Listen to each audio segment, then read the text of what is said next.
Vamos lá então, pessoal. Continuar nosso estudo sobre o Apocalipse explicado. Estamos no capítulo 11, a famosa passagem das duas testemunhas. Quem são as duas testemunhas de Apocalipse? É uma dúvida geral. Esse vídeo ele vai ser talvez um pouco demorado, porque tem muita coisa para explicar. Ou talvez nem tão demorado assim. Mas, de fato, é um capítulo extremamente difícil de se explicar e de se entender. Sem sombra de dúvidas, um dos capítulos mais difíceis de se entender da Bíblia inteira. Eu acho que ele só não é mais difícil, talvez, que o capítulo 17 de Apocalipse. Os capítulos da Bíblia mais difíceis de se entender. Eu acho que em terceiro lugar esse aqui, Apocalipse 11. Em segundo lugar o Apocalipse 13 e em terceiro lugar o Apocalipse 17. Não tem nenhum outro capítulo mais difícil do que esses três aí. Então esse aqui está no top 3. O terceiro capítulo mais difícil de se entender da Bíblia inteira. Então ele é muito difícil de se explicar e é mais difícil ainda de se entender. Então eu peço a sua máxima atenção. E aqui nós temos uma ilustração, tá? Apenas uma ilustração. Não significa que vai ser assim. Isso aqui é só uma ilustração, é só uma imagem.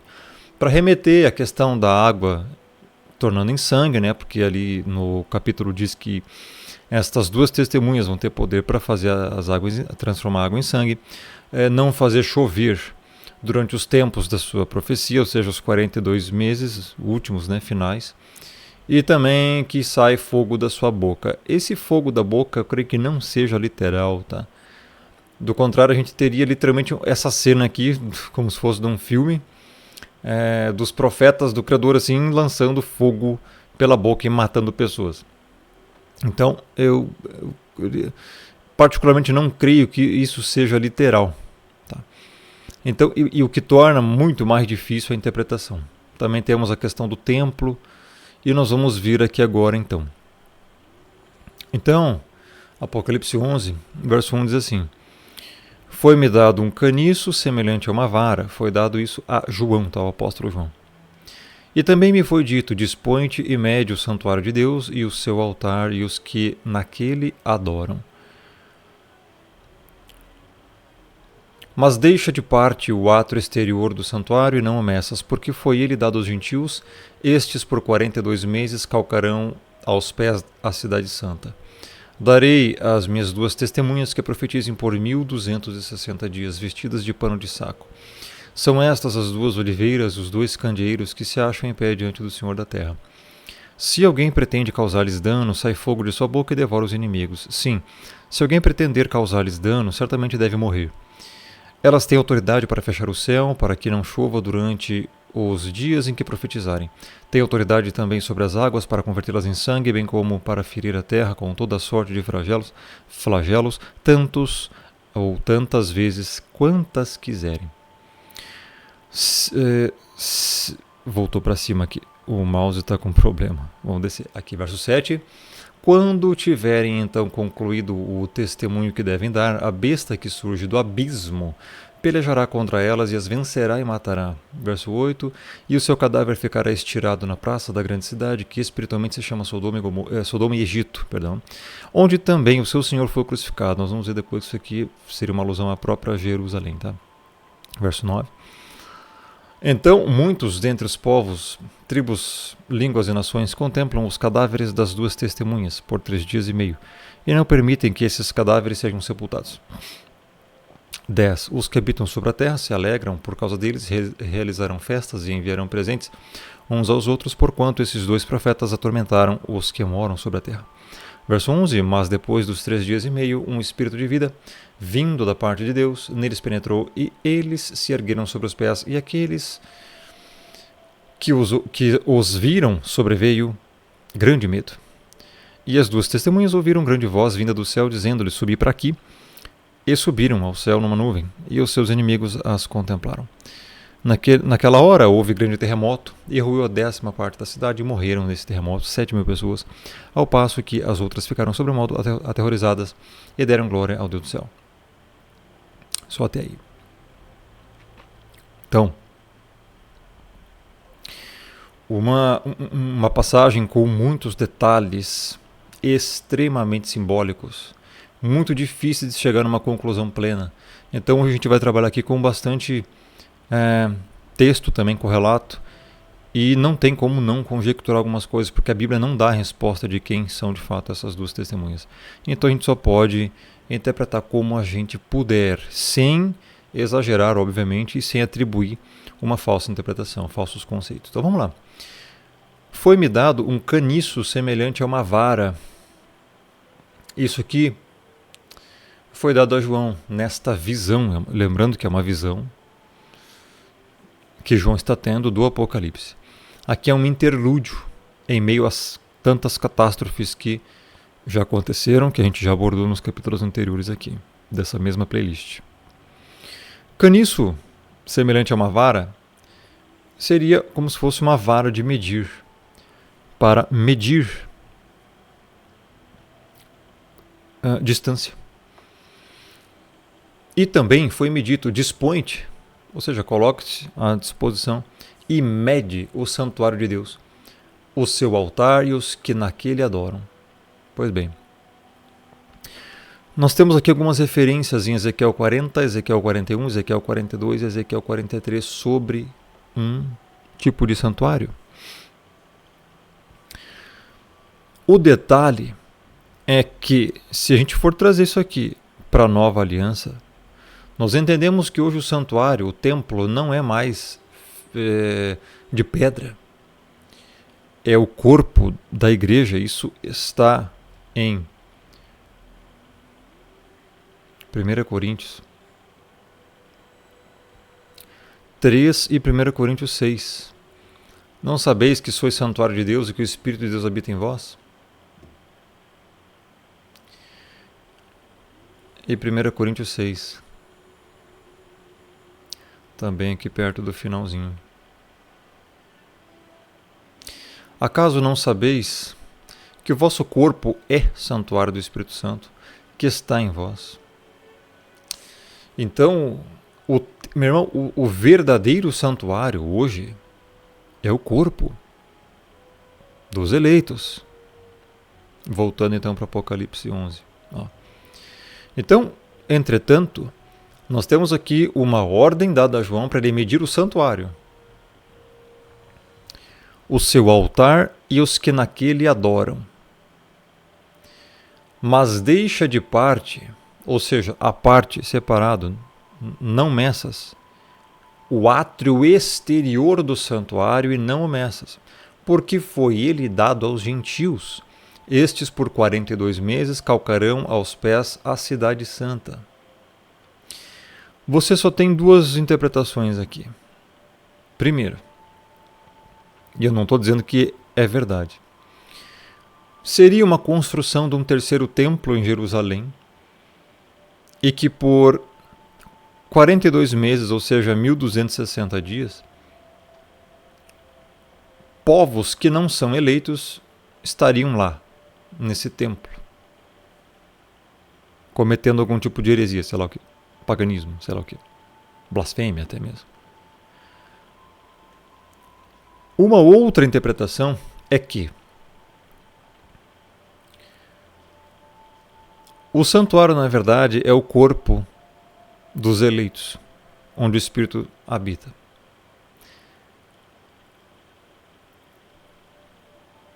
Deixar de medir o átrio exterior desse santuário para deixar que os gentios pisem por 42 meses. A alusão é que o caniço, para medir, mediu a parte interna. E medir, nesse contexto, significaria proteger. Logo, a vida espiritual da igreja estaria protegida mesmo com a morte do corpo físico. Entretanto, no verso 2, diz que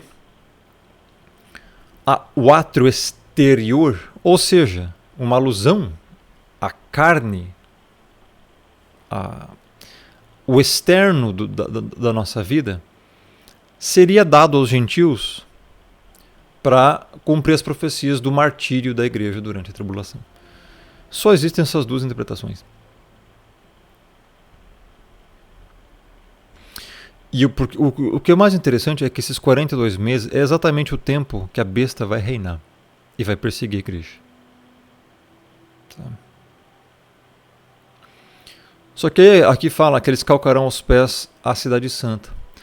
A cidade santa é especificamente Jerusalém. Muitas coisas nesse período final estarão acontecendo em Jerusalém. O anticristo, né, o homem do pecado, filho da perdição, que Paulo fala em 2 Tessalonicenses 2. O abominável é o mesmo abominável da desolação que o Messias fala em Mateus 24. Tudo isso estará acontecendo. Muito sincretismo e ecumenismo religioso vai estar acontecendo nessa. E principalmente muita confusão doutrinária, engano de Satanás ao mundo inteiro vai estar acontecendo em todos os lugares do mundo. Tá? Então,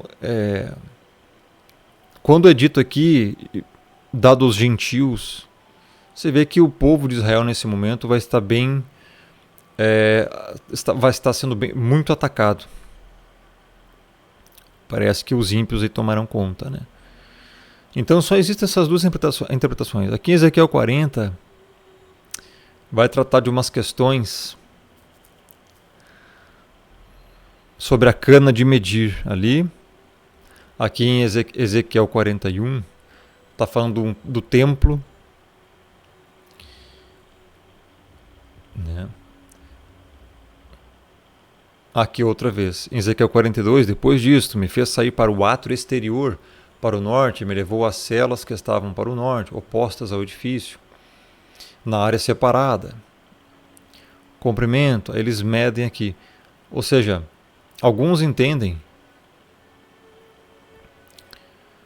que esse templo seria um outro templo que seria construído no reino milenar, e outros entendem que seria o próprio terceiro templo que ainda seria feito e colocado em Jerusalém. E como nós não existe ainda base concreta para isso, é nesse ponto que só podemos conjecturar. É bem complicado realmente, por isso que esse capítulo é muito difícil de se entender. Até porque, meu irmão, para se construir um templo com essa magnitude aqui, dessas medições, não é simples não, tá? E demora. E outro probleminha é que, meu irmão, o santuário real não é mais de pedra, não é uma construção humana, é o corpo da igreja.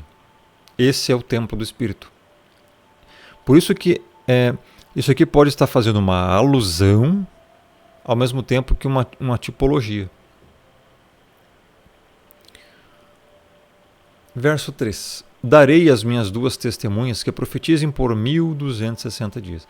1260 dias é exatamente 42 meses. Tá?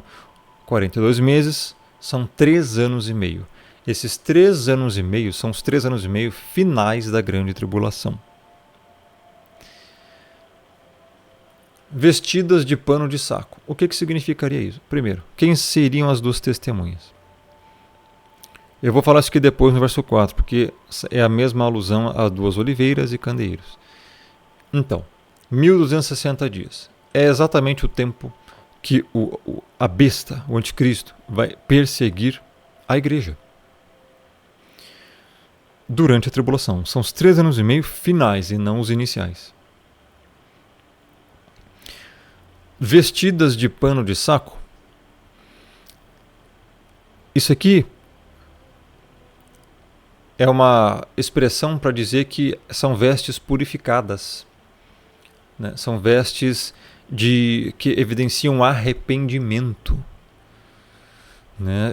Muitas das vezes na Antiga Aliança, quando o povo se arrependia de alguns pecados, se vestiam assim, pano de saco e cinzas, e era um sinal de arrependimento. Logo, aqui está dizendo que essas duas testemunhas, elas têm essas vestiduras que evidenciam que são arrependidas. Então o verso 4 diz, são estas, ou seja, essas duas testemunhas, que do grego, né, até não falei, mas voltando aqui, testemunho do grego vem de mártir, né, martirisan ou martíria, né, tem várias derivações, que literalmente são testemunhas. E verso 4 então diz, são estas as duas oliveiras e os dois candeeiros que se acham em pé diante do Senhor da terra. Veja, duas oliveiras e também dois candeeiros. A identificação dessas duas testemunhas está aqui. Ó, muitas pessoas entendem que aqui que chega o ponto bem, bem polêmico, né? Eu vou até colocar a imagem aqui. É aqui que chega a interpretação de muitas pessoas, né? De que essas duas testemunhas seriam Enoque e Elias, ou Elias e Moisés, ou Enoque e Moisés. Que Elias e Enoque não morreram. Enoque andou com Deus e Deus o levou, e Elias foi levado numa carruagem de fogo para o céu, vivo. Não morreram. Beleza. Mas aí as pessoas argumentam, tem uma certa lógica dentro de um raciocínio, né, de que, como não morreram, não passaram pela morte, eles vão vir para cá para profetizar, pregar durante os 3 anos e meio finais, vão trazer juízos à terra e tal, e no final vão morrer, que é o que diz aqui, como nós lemos antes. E a Bíblia fala que aos homens está destinado a morrer uma só vez, vindo após isso o juízo, né, em Hebreus 9, 27. O detalhe é que é meio surreal se a gente interpretar isso dessa forma literal.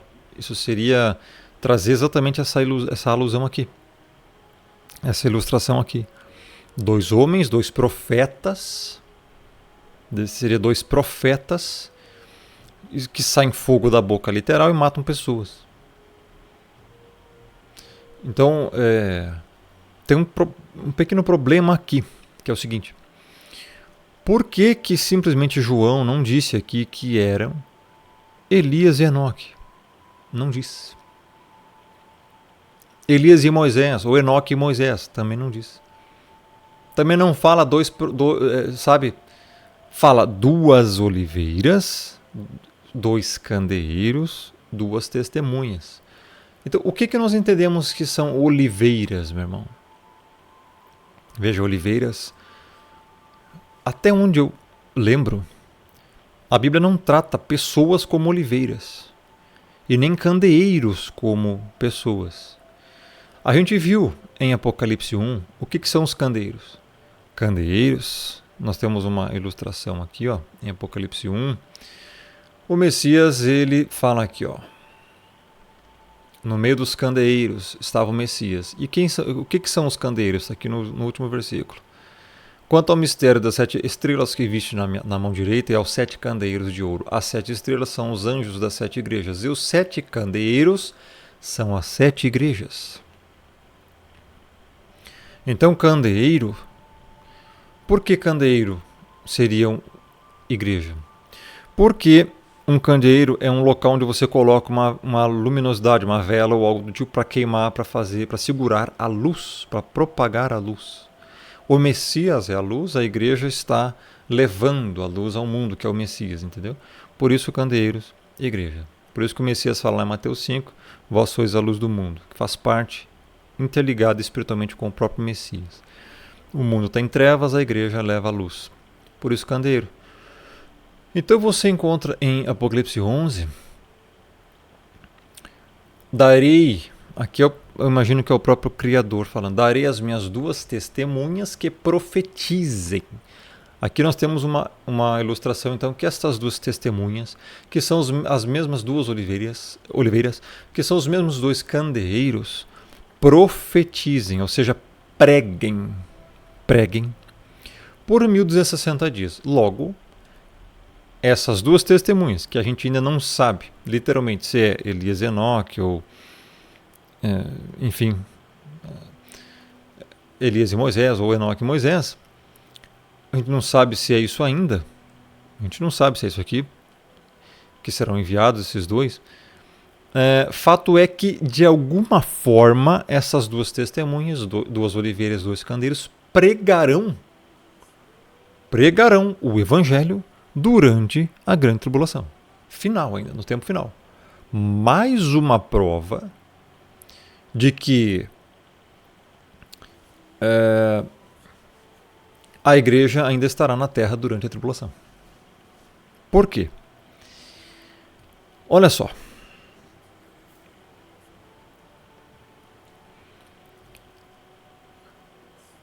Aqui vai dizer que esses dois candeiros se acham em pé diante do Senhor da terra. Então esses dois candeiros estão aonde?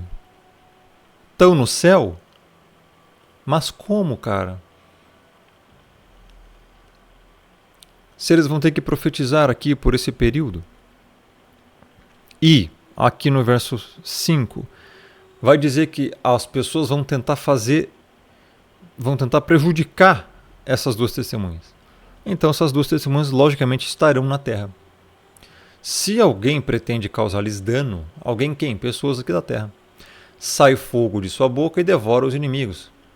Sim, se alguém pretender causar-lhes dano, certamente deve morrer. Logo, isso vai estar na terra. Esse fogo literal que sai da boca, que não é literal não. Você se lembra que no capítulo 10, capítulo anterior, que a gente viu que tinha um anjo forte, um livrinho? Aquele livrinho ali foi dado a João, uma ilustração de que a igreja ainda na terra vai pregar o evangelho. Aí, esse fogo que sai da boca, creio eu que seja a própria pregação do evangelho ou o poder da palavra que as duas testemunhas terão na terra para se defender dos ímpios. Se alguém pretende causar-lhes dano, essas duas testemunhas não vão ficar atacando pessoas de graça. Vão se defender. Alguém vai tentar causar dano, então essas duas testemunhas vão se defender. E aqui diz devora os inimigos. Aqui que é uma parte bem complicada. Se for entender isso de forma literal, é literalmente teria que ser Elias e Enoque aqui soltando fogo pela boca e matando pessoas. Basicamente eu não creio muito nisso. Eu entendo aqui que esse devora os inimigos e o deve morrer é porque pela pregação do evangelho essas pessoas serão, no final, esses ímpios serão condenados. Então esse devora e deve morrer é que no dia do julgamento essas pessoas serão, os ímpios que confrontarão as duas testemunhas, serão condenados. Veja, é muito difícil de compreender isso aqui. Se for entender de forma literal isso aqui, teríamos Elias e Enoque, provavelmente, matando pessoas cuspindo fogo pela boca, cara. É uma cena bem complicada, né?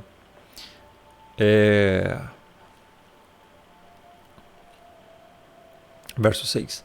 Elas têm autoridade para fechar o céu, para que não chova durante os dias em que profetizarem. Têm autoridade também sobre as águas para convertê-las em sangue, bem como para ferir a terra com toda a sorte de flagelos, tantas vezes quantas quiserem. Veja, aqui sim entra uma questão bem complicada. Quem na terra teria esse poder aqui de converter água em sangue literal? E será que vai converter água em sangue literal? Igual a ilustração aqui? Pelo poder da palavra? Aí a gente vê que antigamente houveram pragas no Egito.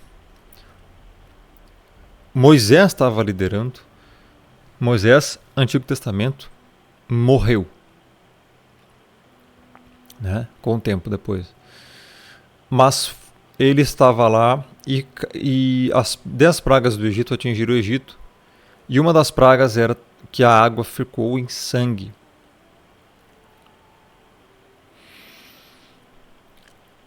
Elias não morreu, mas ele fez fogo cair do céu. Água em sangue e fogo. Nós encontramos essas duas coisas aqui. E o que eu entendo que pode ser isso? Porque não tem como bater martelo, cara. Não tem como bater martelo nisso aqui. Quem são as duas testemunhas? A Bíblia não fala. Então só podemos conjecturar. Mas nós temos algumas coisas interessantes aqui. Fogo. E nós encontramos isso na Antiga Aliança com Elias fazendo fogo cair do céu para comprovar que a divindade verdadeira era o Deus de Israel contra os profetas de Baal. E nós temos aqui agora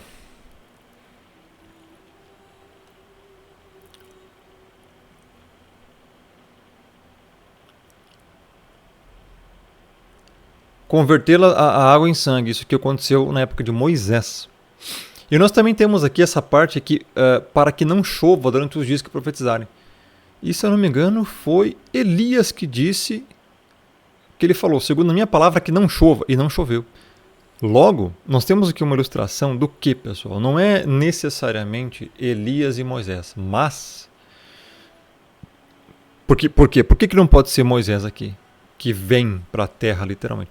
Porque Moisés já morreu. E a Bíblia fala em Hebreus 9:27 que o homem está destinado a morrer uma só vez, vida após isso o juízo. Ele não pode morrer duas vezes. Nesse ponto aqui. Então veja.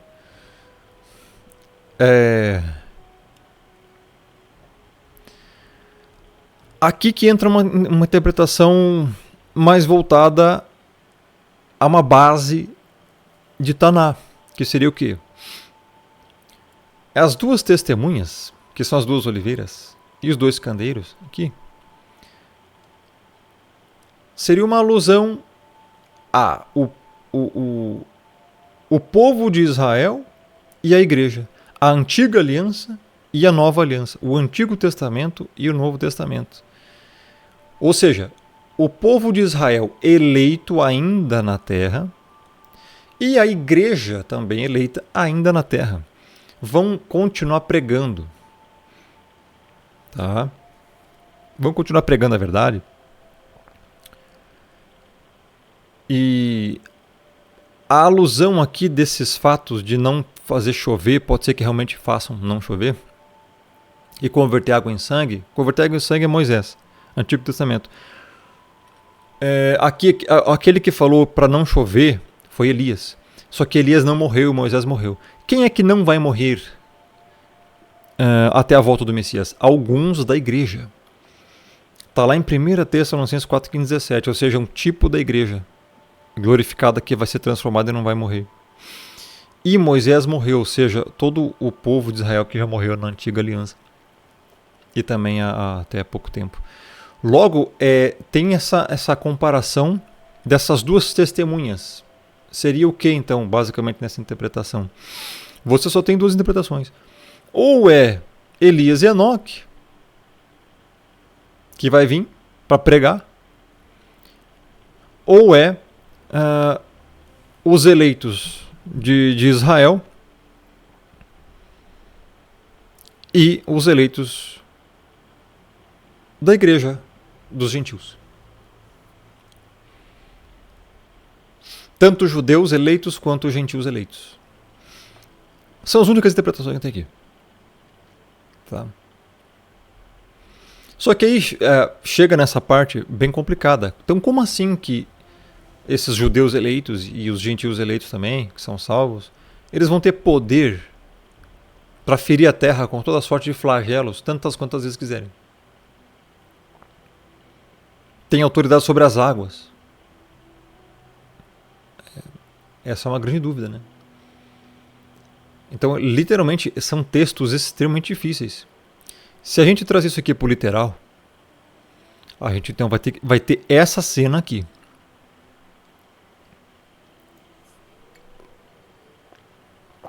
A gente vai ter essa cena aqui. Elias e Enoque, os únicos que não morreram. voltando à terra, cuspindo fogo, transformando água em sangue e fazendo não chover. Eles teriam esse poder.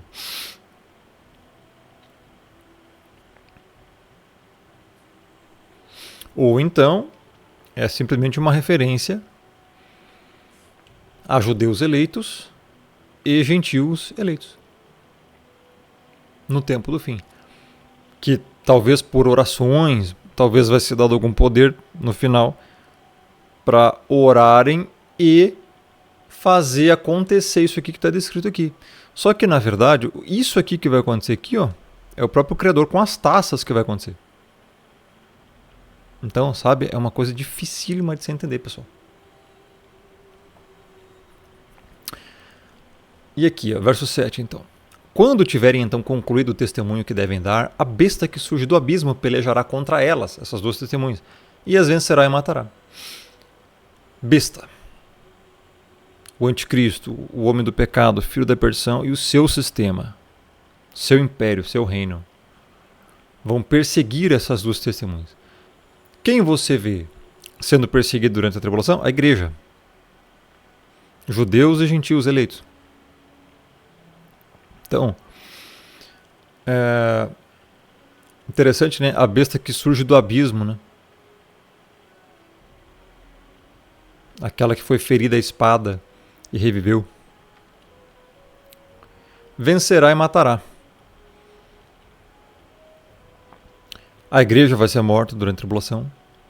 E será que então, se a gente trazer para o literal, será que então Elias e Enoque finalmente passariam pela morte? É outra interpretação. Verso 8. O seu cadáver ficará estirado na praça da grande cidade, que espiritualmente se chama Sodoma e Egito. Espiritualmente se chama assim.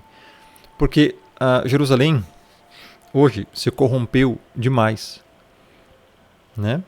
Onde também o seu Senhor foi crucificado. Onde é que o Messias foi crucificado? Ao seu Senhor, está falando do Messias.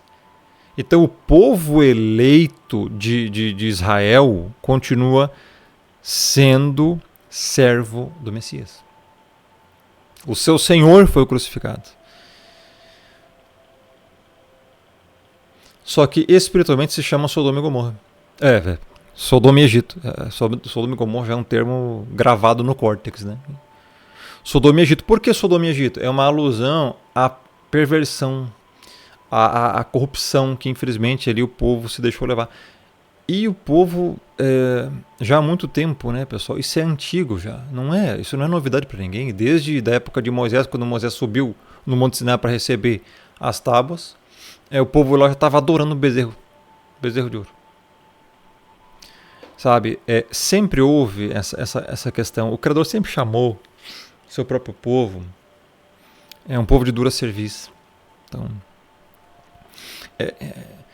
meu irmão, isso tem um propósito tão grande que você não faz ideia, né?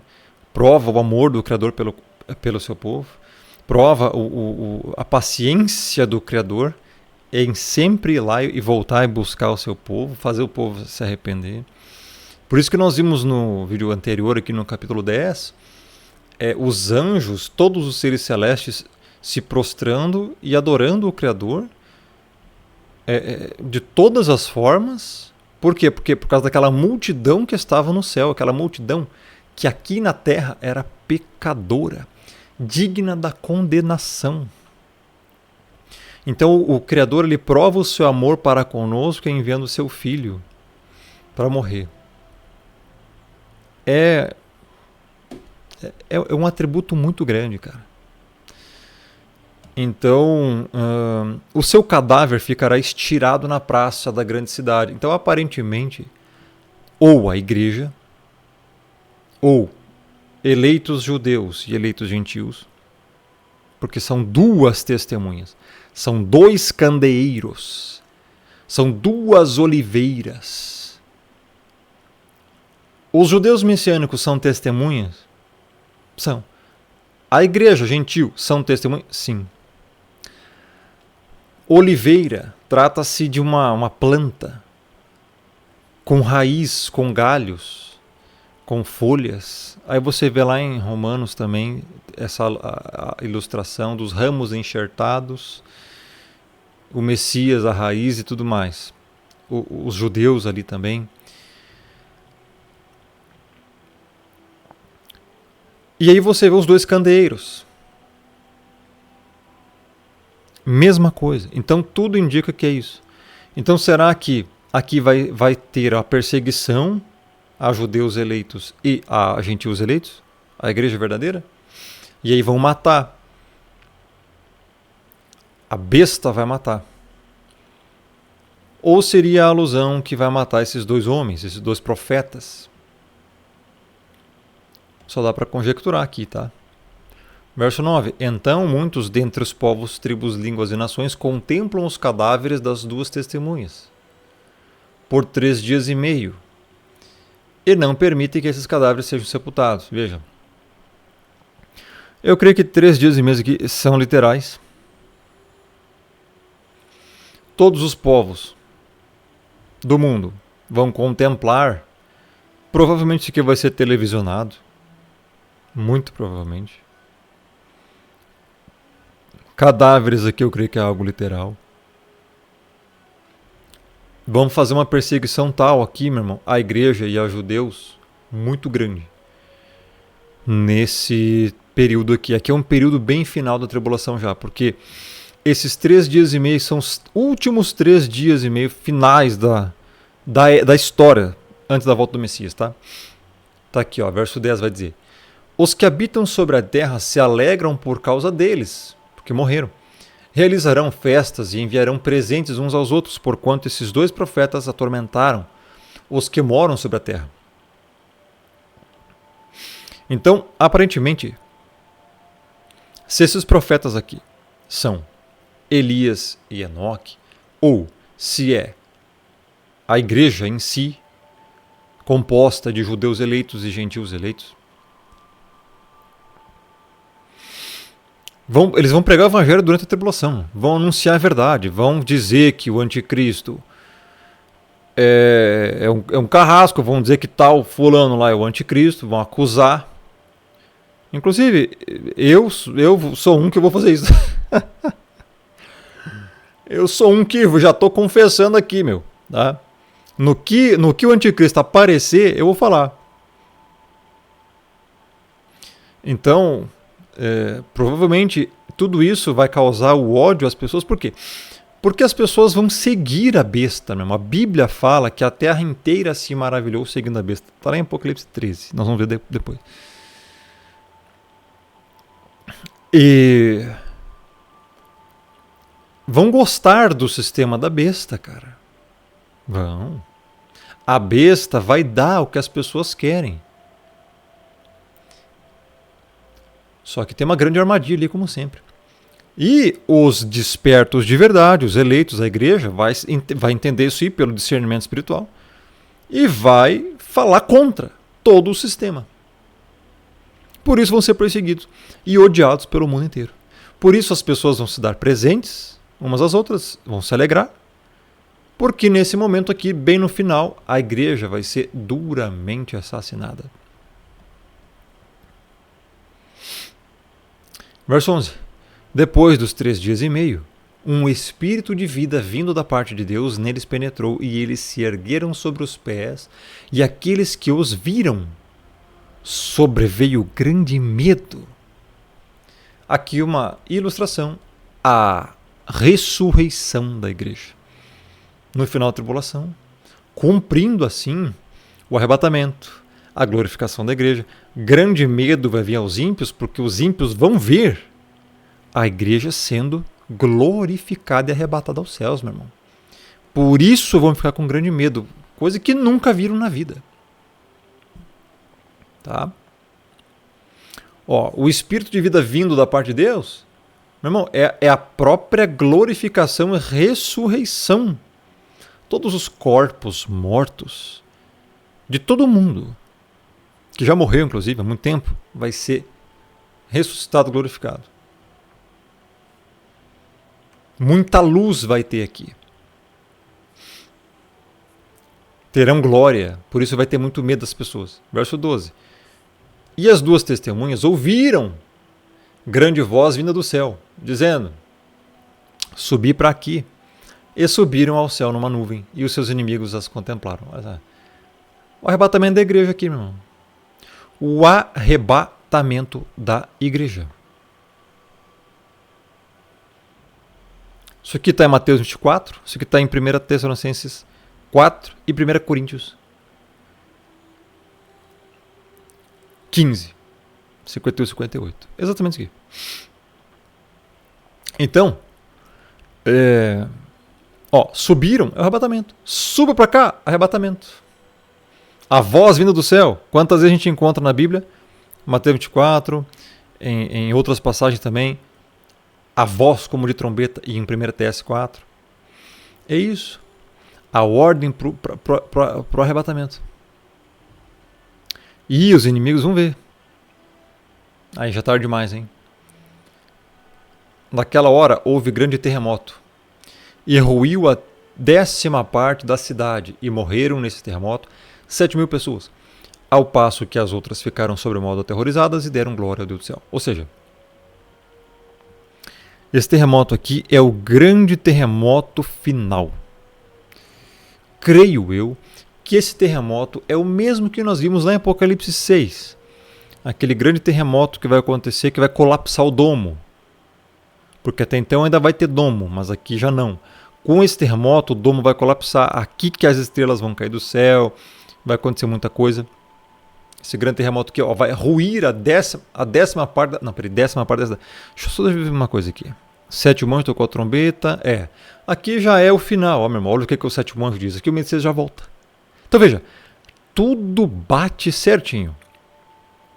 Então o verso 13 é literalmente o último terremoto final. Vai destruir tudo. Vai morrer um monte de gente nesse terremoto aqui, ímpios. Quando fala que 7.000 pessoas, não significa literalmente que é só 7.000 pessoas. É a completude das pessoas ímpias que é para morrer. Tá, o número 7 tem um grande poder de falar de completude, né? Significado, na verdade. Ao passo que as outras ficaram sob o modo terror, algumas ainda vão ficar vivas e ainda vão dar glória ao Deus do céu. Entretanto, tarde demais. Olha que ensinamento aqui. Não foram arrebatadas, não vão ser glorificadas. Não fazem parte da igreja, ficarão aterrorizadas por isso e ainda vão dar glória ao Deus do céu. Vão reconhecer que Ele é o Senhor, entretanto, tarde demais. Olha o problemão aqui. Fica um problemão, cara. Isso aqui vai acontecer com muita gente. Você sabia? Eu já expliquei isso aqui em vídeo passado. O demônio adora o Messias. Nós já explicamos isso na passagem do Gadareno lá endemoniado lá. Ímpios também reconhecem que existe um Criador dos céus e da terra. Você sabia disso? Meu irmão. Ímpios sabem. Muitos ímpios sabem que existe um Deus, meu irmão. Um Criador dos céus e da terra. Entretanto, não servem. Demônios creem que há um só Deus. E eles creem e tremem. Vai dizer Tiago.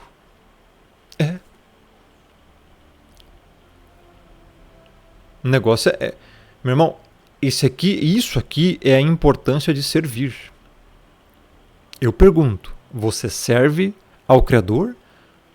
Ou você serve ao diabo? Ou você serve apenas a si mesmo? O que é o evangelho para você? O que eu mais vejo hoje aí, meu irmão, é pseudo-crentelhos. Essa é a palavra. Apostasia. 14. Passou o segundo ai, eis que sem demora vem o terceiro ai. Ai, juízos, que é o segundo, terrível. Depois ainda vem o terceiro. Logo em seguida.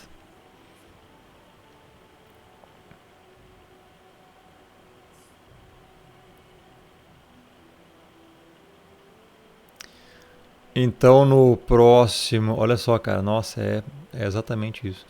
Então,